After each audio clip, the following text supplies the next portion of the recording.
Slíbil jsi mi přece, že se konečně naučíš mluvit. No, to je bomba. To všechno musím odmluvit za tebe. Sedni. No vidíš.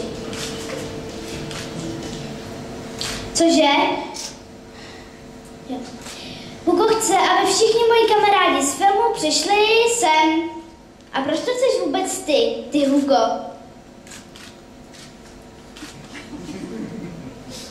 Cože? Hugo, pojď sem, já tě nerozumím. Jo. Prej, někam spěchá. Kam to spěcháš? Proč mlčíš? Už chce mít prej po tom křtu. Ty máš štěňata. A jo. Takže vážení hosté a kamarádi, trhl jsem já. Dneska tady křtíme film, můj film a Huga a Simony a Pavla a Lukáše a Kláry a Jitky a Ivy a Ester a Jury. Ahoj! Sedni! Sedni! Hugo říká, že si máte představit a říct, co vás napadne. Dědo! Hele, nám chybí děda! Dědo, k noze! Dědo! Dědo, prosím tě, nech toho. Zůstaň! Dědo, tak už se postav. Zde. Ano, tak jsem tady. Pojď se to učit. Zdržuješ mě. No. Sorry. Soráč. Máte se představit a říct, co vás napadne. Já jsem Pavel Nový, jsem Veronky Půlděda. A to je o tom, že Veronka má vlastně se všema těma, co tady stojí, nějaký problém v tom filmu.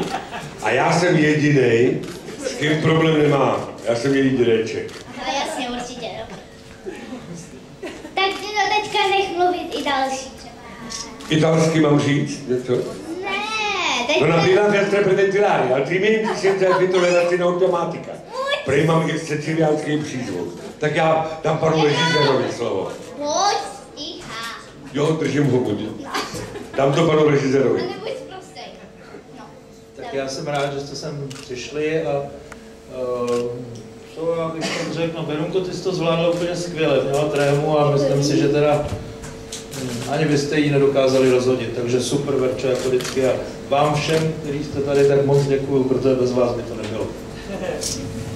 Tak já vás taky vítám a bylo mi ctí, že jsem měla takovýhle partnery, jako je Lukáš Vasulík, jako je Pavel Nový, a jako je Slečna Jandová a všichni ostatní a já, prostě bylo to hrozně fajn, bylo to krásné natáčení, takže já myslím, že třeba eventuálně bychom ještě něco mohli jiného spáchat.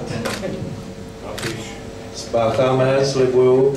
A já jsem jenom, když jsme tady na tom křtu DVD, jo, tak já bych vás chtěl poprosit, a že to teda vzkazuju přes média, zapomeňte na ty odkazy, které už jsem dneska ráno viděl asi 70, které jsou na to černý stahování, protože my jsme si s tím dali poměrně práci a ten film si stáhnete jenom v blbý kvalitě, tak si radši vemte to DVDčko nebo kupte.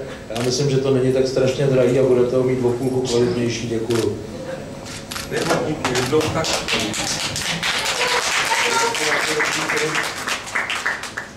Tak abych nevybočil z řady, já vás tady taky vítám a docela bych se přimlouval taky jako Simča, že bychom mohli něco spáchat, Simona, veď. Nemusí to být ani film, veď, no. Já ti klidně nějakou tu tchyni udělám, protože bohužel seš opravdu tak mladinkej, že je mě to hrozně líto, že jako byl by to takovej incest trošičku, když bychom jako my dva něco dělali dohromady, ale já bych to brala, jo, jako brala bych to. Hele, ono, zdání klame, ty jsi jenom volala, pojď sem, kde seš, kde se hlákáš, neboj se. No a tak jenom taky, no, takže vás tady vítám a díky, že jste přišli a mám vyřídit, sice jsem to měl vyřídit úplně na konci, ale já bych na to zapomněl, tak a teď jsem zapomněl, kde tady někde jsou, jo, tady za barem, aha, pardon, tady za barem a tam jsou DVDčka, kdybyste měli třeba chuť si jenom s tím foťákem, ale ještě odvíc něco jiného, třeba DVDčko, tak máte možnost tamhle si koupit a tamhle. Díky moc. No, k téhle výzvě Dobrý večer se připojuju, protože myslím, že by to byl vhodný vánoční dárek. A je to, jako, myslím, že i co se týče diváků, veliký rozpětí. Od 5 do 100 let třeba. Říkáme, že to je rodinný film. Ano. Tak děkujeme. Tak dobrý den.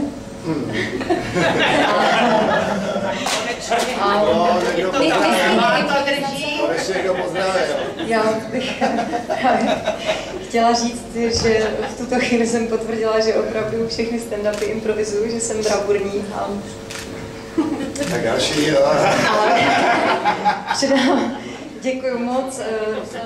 Poselství, dobře, poselství. Tak ten film na rozdíl od mnoha novodobých pohádek a rádoby dětských filmů, tak má jednu vlastnost příjemnou.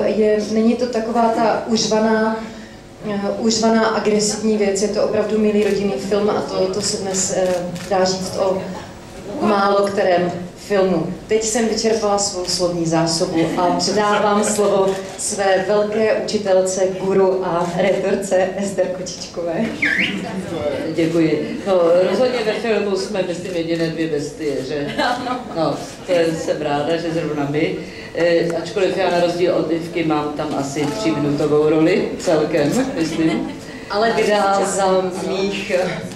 A jako učitelka Korontaliová bych se na vás nakladla, abyste opravdu si to nevypalovali, je to nečestné, nedůstojné a je to trestné. Ano? Tak jenom tak, abyste věděli, že kdo si to vypálí, tomu upadne ruka, v horším případě něco úplně jiného. Předávám dál. Tak hezký večer. Tak já asi za pejskaře, protože moje role je taková, jakože chovatelka stanice jezevčíků, já jezevčíky sama mám. To natáčení bylo hezké, všichni tam zažili hrozně intenzivní zážitky. To myslím, že je na tom filmu vidět.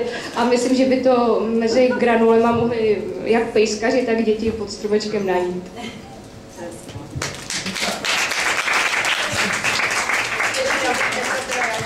Takovou drobnost, protože přece jenom máme tady mezi sebou jednu opravdovou a nefalšovanou budoucí hvězdu a to je Verunka Divišová a myslím, že byste na ní měli svoje objektivy zacílit, protože říká se o ní, že je to takovej ten Tomáš Holý v sukních.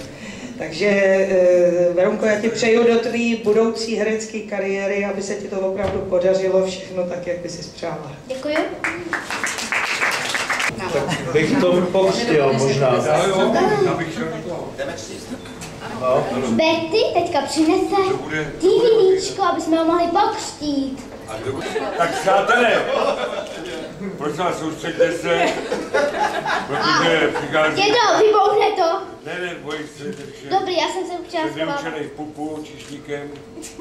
Nejvíce úrazů oka, tedy alespoň podle francouzských statistik, Takže si mám schovat oka. je od šampaňského. Čili, nebojte se, Chraňte Huga někdo. ale protože to je dobře vychlazený. A když je člověk profík, jo, tak se nemůže...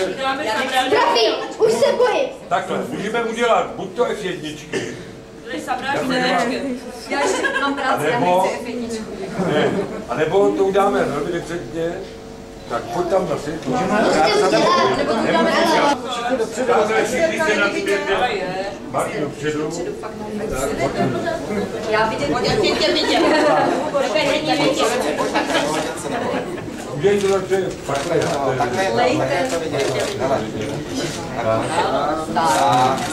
Alejem! Alejem!